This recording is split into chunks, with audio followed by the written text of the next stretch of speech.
Queridos, eu quero te convidar a abrir a sua Bíblia no livro de Apocalipse 22, 12a. Eis que cedo venho. Amém? Eis que cedo venho. Oremos. Senhor, te louvamos, Pai, por essa promessa tão grandiosa, a promessa da tua vinda. Aguardamos esse dia, Senhor.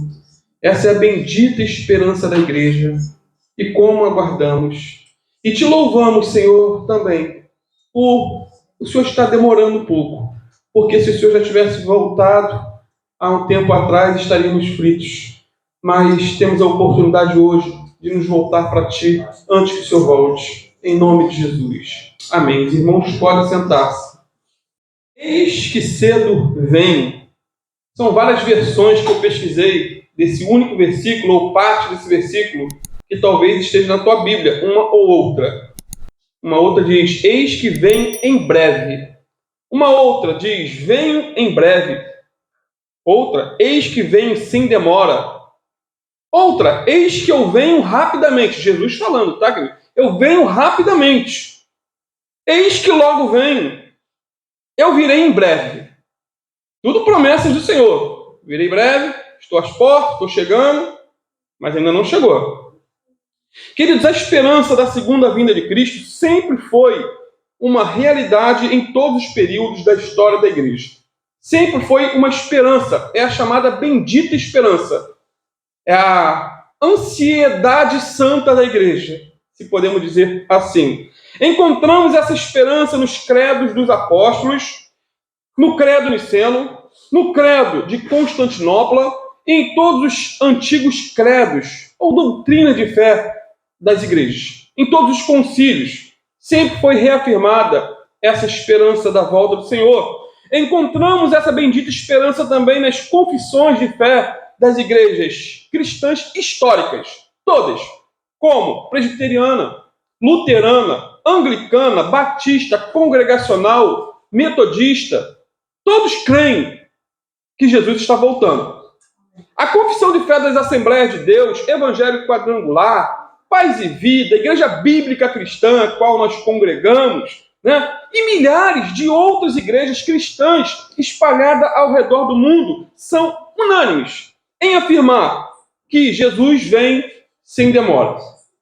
Aí, os detalhes de como Jesus vai voltar, há uma divergência em muitas denominações.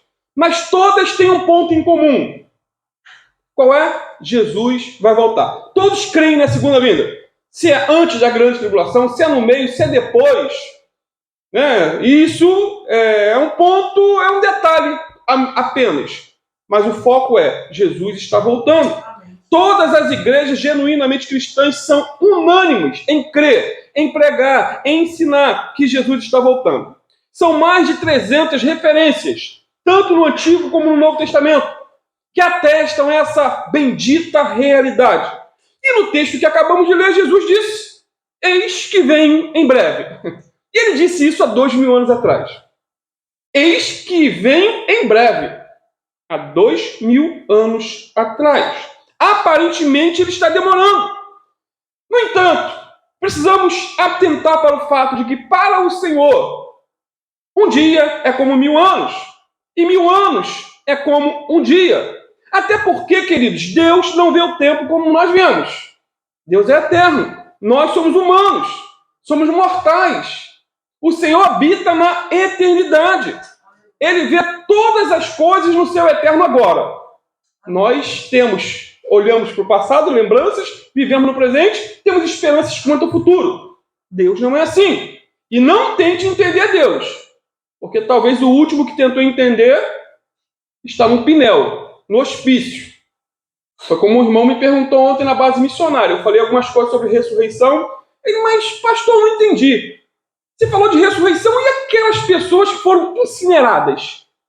Né? Tem gente que já bota lá no testamento que querem ser incineradas.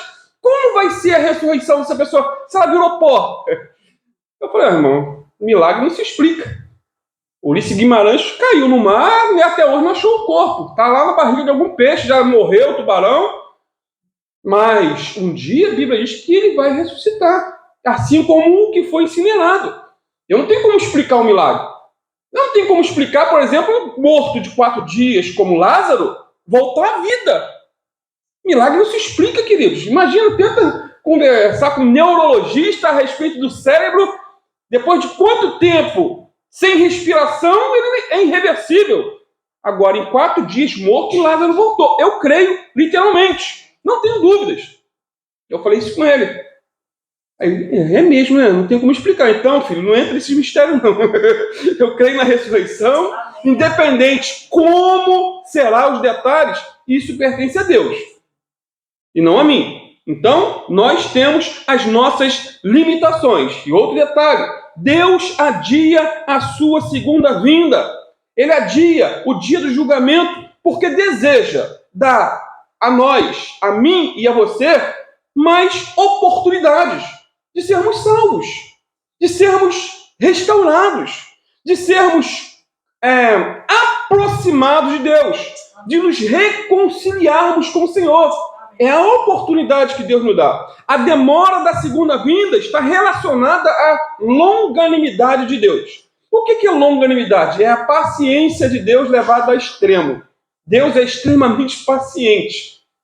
Se Deus nos tratasse, sempre digo isso, segundo os nossos pecados, estávamos fritos. Mas Ele é longânimo, Ele é paciente. Mas não podemos abusar da paciência de Deus. Porque até para Deus, paciência tem limite. Cada dia que passa significa que Deus está dando ao pecador mais uma oportunidade de arrependimento. Lá em 2 Pedro 3,9 diz assim: o Senhor não demora em cumprir a sua promessa. Qual promessa? Da segunda vinda. Porque naquela época de Pedro já tinha os escarnecedores. Eu ouço isso desde o tempo da minha vovozinha. Jesus está voltando e não volta. Isso é história para boi dormir. É história de pescador. Mas Pedro já fala sobre isso. O Senhor não demora em cumprir a sua promessa como alguns julgam. Ao contrário, Ele é paciente com vocês e não quer que ninguém pereça. Deus não quer que ninguém se perca. Deus não quer que ninguém vá para o inferno, mas que todos cheguem ao arrependimento. Você quer saber qual é o desejo de Deus para você? Que você se arrependa, se volte para Ele, entregue toda a sua vida para Ele. Seja você jovem, adolescente, meia-idade, idoso, todos. Agora, se é fato que Jesus vem, como será então essa vinda? Ou melhor, se todos os cristãos, todas as igrejas genuinamente cristãs, não estou falando de seitas, mas igrejas genuinamente cristãs concordam que Jesus está voltando, a pergunta é, como Ele voltará? Como? Primeiro, Jesus voltará pessoalmente e não espiritualmente. Em João 14, Evangelho de João 14, versículo 1 a 3, o que eu disse lá para os internos, anotem. E tinha uns lá que, irmãos, dá uma motivação de pregar naquele lugar. E quando eu falei, anotem, mais vale uma pequena caneta do que uma grande memória. Já teve um lá rabiscando os papéis e anotava tudo, e quando eu citava rápido, ele já vinha repetir, ia parar a mensagem. Mas qual é o texto, irmão? Isso aí, meu irmão, confira. Confira com a Bíblia. Não aceite tudo que é dito por pastor. Porque existe muito pastor muquirana.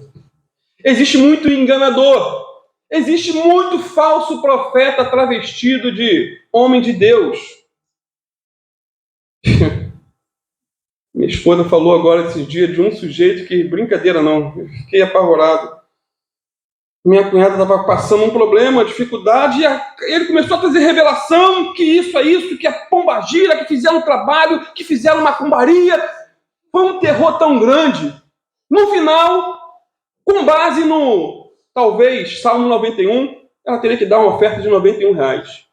Profecia que custa dinheiro. Eu pergunto, gente, Deus está nisso?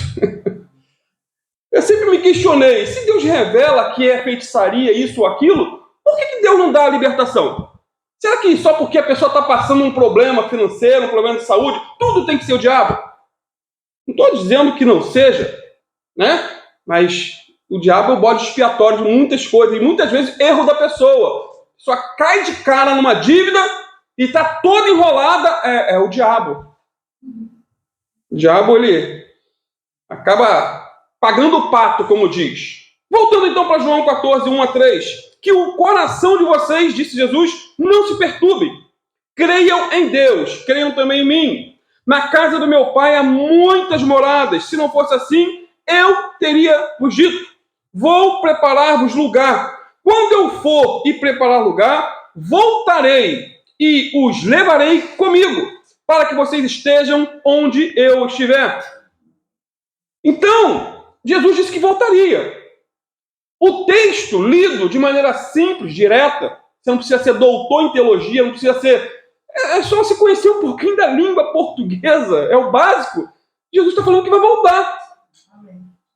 Se você ler, você vai ver, Jesus disse que voltaria. Vou voltar e vou levar vocês comigo. Quando Jesus estava subindo para o céu, depois de ter morrido e ressuscitado, os anjos disseram aos apóstolos o seguinte, lá em Atos 1:11.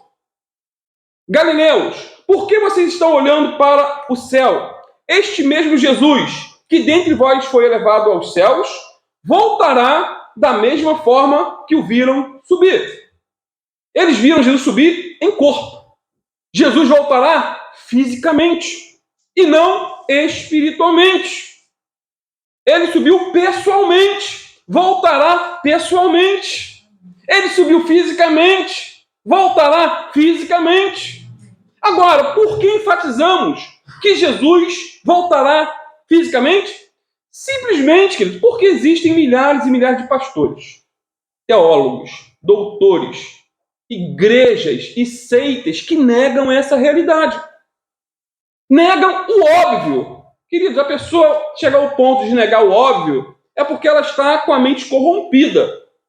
Né? Ela lê preto e interpreta como branco. Os teólogos liberais, por exemplo, dizem que não podemos esperar que Jesus venha outra vez pessoalmente. Um teólogo liberal é alguém que estudou e se tornou burro. Simples assim. O teólogo liberal é o tipo do sujeito que ele vive na sua bolha, interpreta a Bíblia a seu bel prazer. E ele fala o que quer, pensa o que quer e não tem compromisso com Deus e nem com a Bíblia. E todo teólogo liberal, ele destrói igrejas. Destrói. É como aquele rapazinho que eu disse para vocês uma certa feita aqui, que estava no ônibus com a Bíblia fininha. E alguém perguntou, mas por que tua Bíblia é tão fina? Não, porque meu pastor, quando lê um texto, ele fala assim, não, esse texto aqui não está nos originais, não. Aí ele ia rasgando a Bíblia. Aí a Bíblia estava fininha, de tanto que ele arrancou folha. Isso acontece, queridos. Pessoas que botam em dúvida a palavra de Deus. Questionam um documento sagrado. Se você tiver que duvidar, duvide das suas dúvidas, mas não duvide da palavra de Deus, não. Sabia? Eu falar do milagre, eu creio no milagre. Desde quando eu me converti, quando eu li que um grande peixe engoliu Jonas, que Jonas ficou 3 dias na barriga, eu creio literalmente, não tenho dúvida quanto a isso. Ah, pastor, como explica? Não sei explicar. É porque existem alguns tubarões, como eu preguei aqui no livro de Jonas, alguns peixes grandes que são grandiosos, suficientes para aguentar ali, suportar, alojar um ser humano dentro da barriga. E desses outros teólogos diz que não se deve esperar nenhum retorno visível de Cristo à Terra, mas sim o longo e constante progresso do seu reino espiritual. Então tenta explicar o inexplicável, tenta falar que Jesus não vai voltar fisicamente e dar uma resposta esdrúxula. Irmãos, não são poucos os teólogos que interpretam a segunda vinda de Cristo como algo simbólico, ou como uma representação da influência do Espírito de Cristo no final dos tempos. Eles não aguardam que Jesus está voltando. Para muitos até vai rir, zombar de você. Você crê nisso? E não são ateu, não. Do ateu você pode até esperar isso. Ele não crê em Deus, não crê em alma, em espírito, né? O problema todo é quando não é um religioso. É alguém que está num púlpito. É alguém que faz teologia. Aquele teologia estuda acerca de Deus. É significado da palavra teologia. E a pessoa estuda acerca de Deus e nega a palavra de Deus. é o cúmulo do absurdo. No entanto, a Bíblia é bem clara em afirmar que Jesus virá pessoalmente para nos levar para junto dele. Eu creio nisso. Jesus está voltando. Amém, queridos? Amém. Volte para ele antes que seja tarde. Entrega teu caminho ao Senhor. Confia nele. E o mais ele fará. 1 Tessalonicenses 4, 13 a 18. Olha o que o apóstolo Paulo, inspirado pelo Espírito Santo, diz. Irmãos, não queremos que vocês sejam ignorantes quanto aos que dormem, ou quanto aos que já morreram, para que não se entristeçam como os outros que não têm esperança. Se cremos que Jesus morreu e ressuscitou, cremos também que Deus, por meio de Jesus, trará com ele aqueles que nele dormiram, morreram em Cristo. Conforme a palavra do Senhor, dizemos a vocês que nós, os que estivermos vivos, os que ficarmos até a vinda do Senhor, certamente não precederemos os que dormem, porque, dada a ordem com a voz do arcanjo e o ressoar da trombeta de Deus, o próprio Senhor descerá dos céus, e os mortos em Cristo ressuscitarão primeiro. Depois nós, os que estivermos vivos, seremos arrebatados com eles nas nuvens, para o encontro com o Senhor nos ares. Assim estaremos com o Senhor para sempre. Portanto, diz Paulo, consolem-se uns aos outros com essas palavras. E foi nesse texto que o rapaz me perguntou, da ressurreição. Como se dará isso? Como é esse mistério?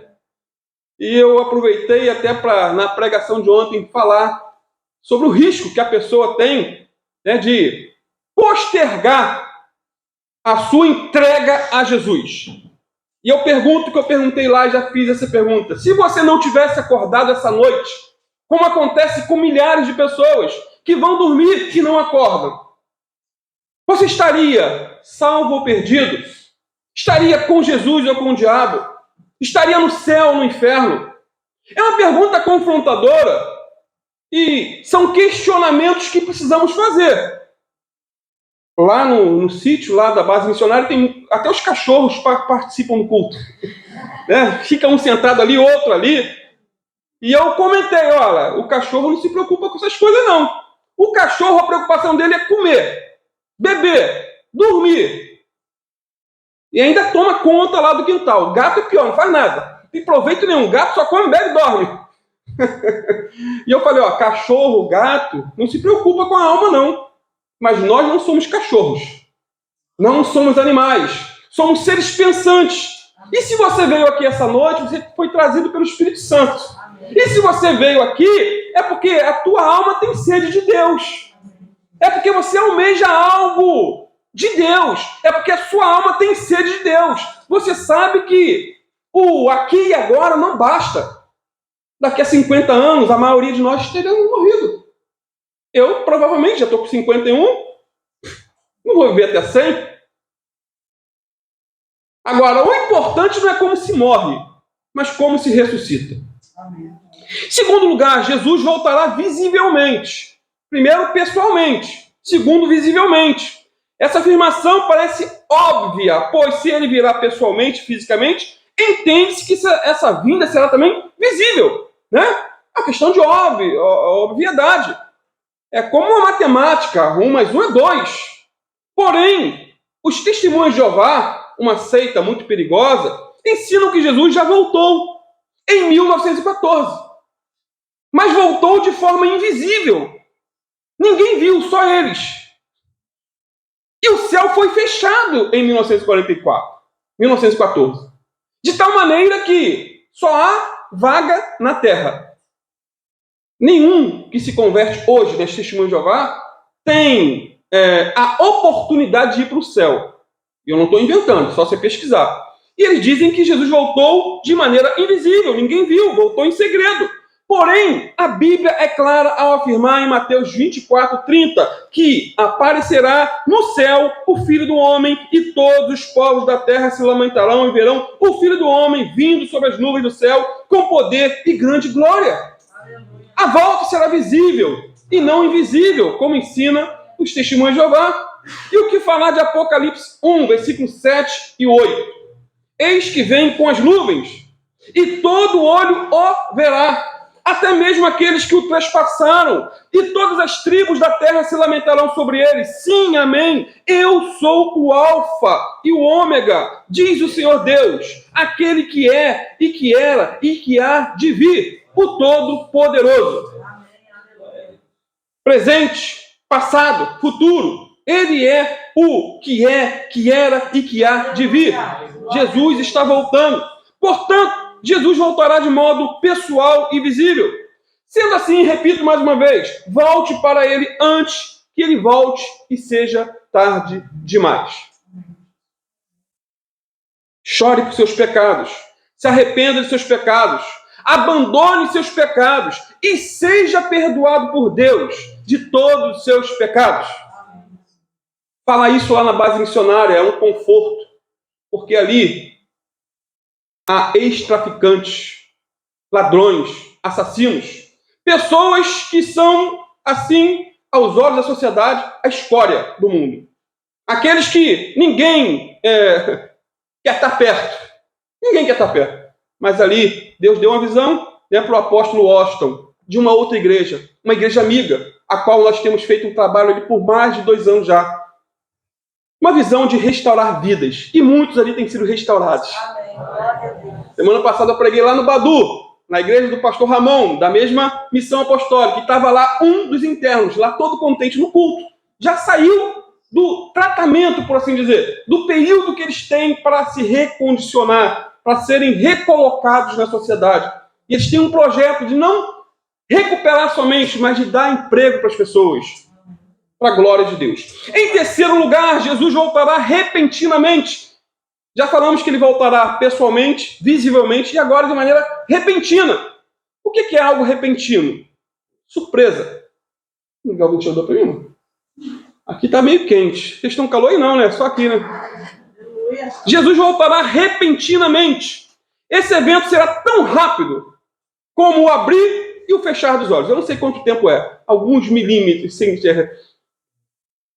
milésimos de segundo, né? Abrir e fechar. É o que Paulo diz em 1 Coríntios 15, 51 e 52. Diz assim: eis que eu digo um mistério, nem todos dormiremos ou morreremos, mas todos seremos transformados, num momento, num abrir e fechar de olhos, ao som da última trombeta, pois a trombeta soará, os mortos ressuscitarão incorruptíveis e nós seremos transformados. Os que estiverem mortos ressuscitarão. Os que estiverem vivos serão transformados para ir ao encontro do Senhor. Aí a pessoa fala, vocês são doidos, vocês acreditam nessas coisas? Amém. Eu acredito literalmente. Não tem dúvida quanto a isso. A vinda de Cristo será tão rápida que os homens não terão tempo de mudar de caráter. Não terão tempo de mudar de conduta. Não terão tempo de mudar de vida. Então, se entregue a Jesus hoje. Não seja como aqueles que, algum argumento esses dias, alguém falou comigo, de um sujeito que, agora eu lembrei de quem foi, mas não vou falar o nome, conversando, rapaz, não, mas já é o ladrão da cruz, ele se arrependeu em cima da hora. Poxa, então eu vou viver até a minha velhice, né? E quando chegar bem velhinho eu vou me arrepender também. Só que aquele ladrão na cruz, não há nenhum indício que ele teve outra oportunidade antes. Ele aproveitou a oportunidade que teve naquele momento. E detalhe, a morte de cruz era uma morte lenta. Geralmente, pessoas ficavam 3 dias penduradas. 3 dias, dá tempo, não dá? Tem pessoas, você vai, por exemplo, no hospital, tem gente agoniando. Agonizando. E o lugar mais propício de alguém se arrepender, chorar, é ali. A pessoa está sensível. A pessoa está totalmente vulnerável. E ela está tão próxima à morte que ela pensa assim, eu tenho que me preparar. Eu tenho que cuidar da minha alma. E o rapaz falou para o outro, mas você não sabe qual é o dia que você vai morrer. Você não sabe. Você não sabe se você vai tropeçar e cair de cabeça e morrer na hora. Irmão, quantas coisas absurdas a gente ouve. Pessoa cheia de saúde. Pessoa toda, inteira. E uma veiazinha na cabeça. Pum, acabou. E às vezes a outra está lá com câncer terminal, ainda fica lá alguns dias vivendo, e ainda vai no paliativo, vem para casa e continua em frente com o meu cunhado, está agora internado, o desejo dele era estar aqui, mas está lá, talvez ouvindo. Falei que ia mandar um abraço para ele, Deus abençoe, se ele estiver ouvindo ao vivo. Mas queria estar aqui no culto, e muitos podiam estar e não estão. Talvez no leito as pessoas parem para pensar aí. O desejo do meu coração é que você nunca espere isso. Entregue teu caminho quanto está bem, meu irmão. Não espere, como sempre brinco, estar no bico do urubu para se converter. Sangue de Jesus tem poder. Mateus 24, 27 diz assim: porque assim como o relâmpago sai do Oriente e se mostra no Ocidente, assim será também a vinda do Filho do Homem. Ninguém poderá se preparar de última hora, guarde isso. De última hora, último momento. Quando o noivo chegar, será tarde demais para encher as lâmpadas de azeite. O tempo de se preparar não é amanhã. Pastor, amanhã eu conserto. Na verdade, você não tem que consertar. É deixar Deus te consertar. Pastor, eu vou parar de fumar, beber, me prostituir. Vou parar de pecar. Para depois ir para a igreja. Você nunca vai para a igreja. Nunca. Jesus disse: vinde a mim, todos vós que estáis cansados e sobrecarregados, e eu vos aliviarei. É você ir e deixar que Ele te transforme. O tempo para se preparar é hoje, é agora. E mais, nesse glorioso dia da volta do Senhor, as pessoas estarão vivendo suas vidas de maneira corriqueira. Corriqueira. Estarão indo aos seus trabalhos, escolas, mercados. Estarão casando e dando-se em casamento. Estarão comprando, vendendo, ganhando, negociando. No seu dia a dia, normal. Vai ser um dia assim, queridos. Mas, repentinamente, assim como a visita inesperada de um ladrão, Jesus virá e pegará a muitos de surpresa. Pastor, quer me botar medo? Quero.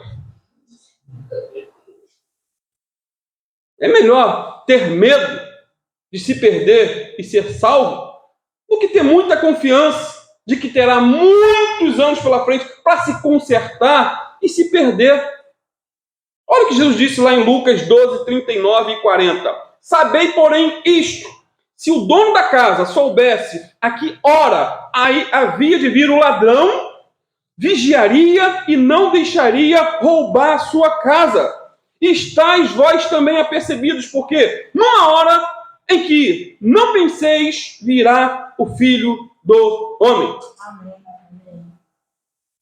O Senhor Jesus chegou até a comparar a sua segunda vinda aos dias de Noé. Tem gente que fala que o dilúvio foi uma utopia, nunca existiu. Chamam Jesus de mentiroso, porque Jesus falou do dilúvio.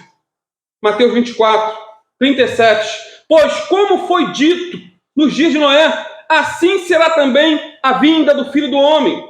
Porquanto, assim como nos dias anteriores ao dilúvio, comiam, bebiam, casavam e davam-se em casamento, até o dia em que Noé entrou na arca e não o perceberam, até que veio o dilúvio e os levou a todos.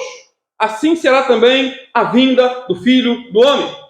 O mundo será pego de surpresa por se recusar a ouvir a palavra de Deus e atentar para a sua advertência.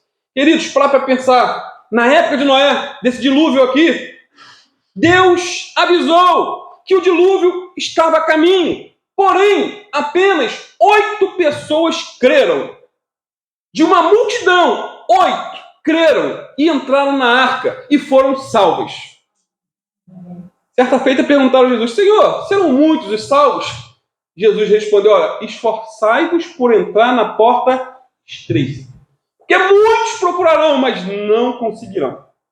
Então, entende-se que há uma porta larga e há uma porta estreita. A igreja é uma porta estreita. Dentro da própria igreja, estreita mais ainda. Porque nem todo aquele que diz Senhor, Senhor será salvo. Se você for ali agora para a Barra de Maricá, tem uma multidão. Quem está lá? Tiaguinho? Tem algum pagodeiro aí de sucesso. Meu irmão, a pessoa está lá enchendo a cara. Ah, pastor, tá julgando? Não, eu só estou falando que a porta é larga e tem a porta estreita. Afunila quando se chega na igreja e depois afunila mais ainda para ir ao céu. Ló advertiu sua família que a cidade de Sodoma seria destruída. Porém, seus futuros genros iriam casar com as suas 2 filhas, zombaram dele. E sua esposa não creu na palavra do anjo. Qual era a palavra? Saiam, fujam para o monte, não olhem para trás. E eles foram caminhando para o monte, fugiram de Sodoma e Gomorra, e a mulher, quando virou o pescoço, com saudade do mundo da Sodoma e Gomorra, ela virou uma estátua de sal. E até hoje se encontram algumas dessas estátuas de sal para provar. Eu não vou dizer que a estátua que está ali é a própria esposa de Ló, né? Mas mostra que isso é um fato. Os genros de Ló morreram queimados em Sodoma, e sua esposa transformou-se numa estátua de sal ao olhar para trás. E mais, queridos, já estou terminando. O Senhor Jesus alertou a todos seus conterrâneos que Jerusalém seria destruída. Jesus alertou que o templo de Jerusalém, de Salomão, seria queimado. Jesus falou. E que muitos seriam mortos e dispersos por todas as nações. Porém, uma multidão incontável não creu e pagou para ver. Tem gente que paga para ver. E é isso, pastor. Isso aí é coisa da tua cabeça. Eu não acredito. Tem gente que pensa, como eu disse lá na base nacional, vou repetir de novo, que as coisas na eternidade com Deus vão terminar em pizza, como termina em pizza o mundo corrompido da política brasileira. Temos um ex-governador condenado a 400 anos de cadeia, solto, livre, rico, e vai voltar como candidato e vai ganhar. Terminou em pizza. Terminou em pizza. José Dirceu, solto, cheio de processo nas costas, liberado. Aí a pessoa olha para isso e fala, poxa, só que o reino dos homens não é a mesma coisa que o reino de Deus. Com Deus não vai terminar em pizza. Não vai ter. Vai ter um julgamento final. Pessoas serão salvas, pessoas serão condenadas. Não tem como fugir. E nós? Será que realmente cremos que Jesus está voltando para buscar sua igreja? Ou estamos vivendo como se Jesus nunca fosse voltar? Será que temos nos preparado para esse glorioso dia? Será que levamos a sério a pregação do Evangelho com seus conselhos e alertas? Eu sempre falo, é melhor ouvir sobre o inferno do que ir para o inferno. Será que realmente cremos que existe um inferno eterno para aqueles que vivem no pecado? Agora, como se preparar para esse glorioso dia? Vivendo a cada dia na presença de Deus. Fugindo a cada dia da prática do pecado. Buscando a cada dia a presença do Espírito Santo. Enfim, procurando em Deus ter uma vida cristã completa. Convertida realmente. Orando, jejuando, meditando diariamente nas Escrituras. Contribuindo e não deixando de congregar. Por que eu digo essas coisas? Porque eu me converti não dentro de uma igreja. Eu me converti lendo a Bíblia. Porque eu não queria ser enganado por homens. Eu tinha equipe de som, fazia baile funk, mas todos os dias eu meditava na Bíblia. E a Bíblia me mostrava que eu precisava ir para uma igreja. A Bíblia me mostrava que o pecado ia me levar para o inferno. A Bíblia me deu direcionamento do caminho que eu tinha que seguir. E eu segui o caminho da Bíblia. Tem seguido para a glória de Deus. Agora, é difícil? Seguir a Deus? É difícil. É difícil, sim. É difícil, mas não é impossível. Afinal de contas, tudo na vida é difícil. Não, tudo que vem fácil, vai fácil. Isso é um jargão. A pessoa às vezes ganha na loteria, rapidinho fica pobre. Ganhou fácil. Vai tudo, evapora. E eu pergunto, é fácil comprar uma casa?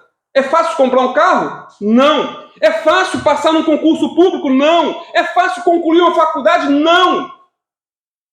Tudo isso é muito difícil, mas não é impossível. Até porque muitos aqui compraram casa e compraram um carro. Foi fácil? Não. Muitos ainda estão pagando com suor, mas conseguiram. Impossível não, difícil sim. Da mesma maneira, é possível, com a ajuda do Senhor, sermos crentes completos e não crentes meia boca. É possível. É possível orar mais do que oramos, jejuar mais do que jejuamos, contribuir mais do que contribuímos, estudar mais a Bíblia do que já estudamos antes. Tudo isso nos prepara para aquele grande dia. E mais, queridos, quanto mais perto de Deus estivermos, quanto mais buscarmos a Ele, mais felizes seremos. Mais felizes seremos. Quanto mais consagrado formos, melhor será nosso casamento, melhor será nosso trabalho, melhores serão as nossas amizades e até o nosso emocional será curado. Nós só ganhamos quando buscamos a Deus. Perdemos nada. E acima de tudo, que tenhamos consciência de que somos salvos pela graça de Deus, e somos salvos, e que a salvação é dom de Deus, e não vem de obras para que ninguém se glorie. Jesus está voltando. Não sabemos o dia, não sabemos a hora, mas o fato é, ele virá. Marcos 24, 36. Quanto ao dia e a hora ninguém sabe, nem os anjos dos céus, nem o Filho, senão somente o Pai. Muitos já marcaram a data da volta do Senhor, e muitos ainda marcarão. A próxima data aí é para 2030. Todo mundo está falando 2030. Agora, o maior inimigo do falso profeta, sabe qual é? O tempo. Guarde isso. O maior, quando você ouvir falar, tal dia, vai ter uma catástrofe, vai cair um meteoro, Jesus vai voltar tal dia, você lembra? O maior inimigo de um falso profeta é o tempo, porque o tempo chega e ele é desmascarado. Até hoje, já tem 30 anos de convertido. Jesus já voltou tantas vezes, entre aspas, tantas profecias, tantas marcações de datas, e as pessoas ficam, às vezes, desiludidas. Acabam não acreditando que esse glorioso dia acontecerá. Mas não dê crédito ao falso profeta, mas à palavra de Deus. Amém. O dia, a hora, o mês, o ano, não sabemos. Mas ele voltará. Volte para ele antes. Amém? Amém? Vamos ficar de pé. E vamos orar. Entrega teu caminho ao Senhor. Confia nele. E o mais ele fará. Faça uma aliança com Jesus. Ele está aqui nessa noite. Ele te chama. Ele bate a porta do teu coração. Ele não arromba a porta. Apocalipse 3:20 diz: eis que estou à porta e bato. Se alguém ouvir a minha voz e abrir a porta, eu entrarei e cearei com ele e ele comigo. Nosso Deus é educado. Ele não arromba a tua porta, o teu coração. O diabo é ladrão. O diabo é assassino. Muitas vezes ele invade. Ele vem para matar, roubar e destruir. Destruir a autoimagem da pessoa, destruir a alma, literalmente. Criar uma série de problemas, mas Jesus bate a porta e convida a você a se entregar a Ele. E ore a Ele aí no teu lugar, meu amado. Clame a Ele. Se você veio aqui essa noite, é porque o Espírito Santo de Deus te trouxe. Não espere um apelo do pastor. Faça um apelo você a Deus. Ele está com os ouvidos atentos ao clamor, ao teu clamor, à tua oração. Você deve sempre orar ao Pai em nome de Jesus. Nunca orar a santos, a imagens, mas ao Pai, a Deus, em nome de Jesus. E Ele te ouvirá. Se o teu desejo é de mudança, transformação, peça a Ele. Senhor, transforma a minha vida. Transforma o meu caráter. Muda o meu coração.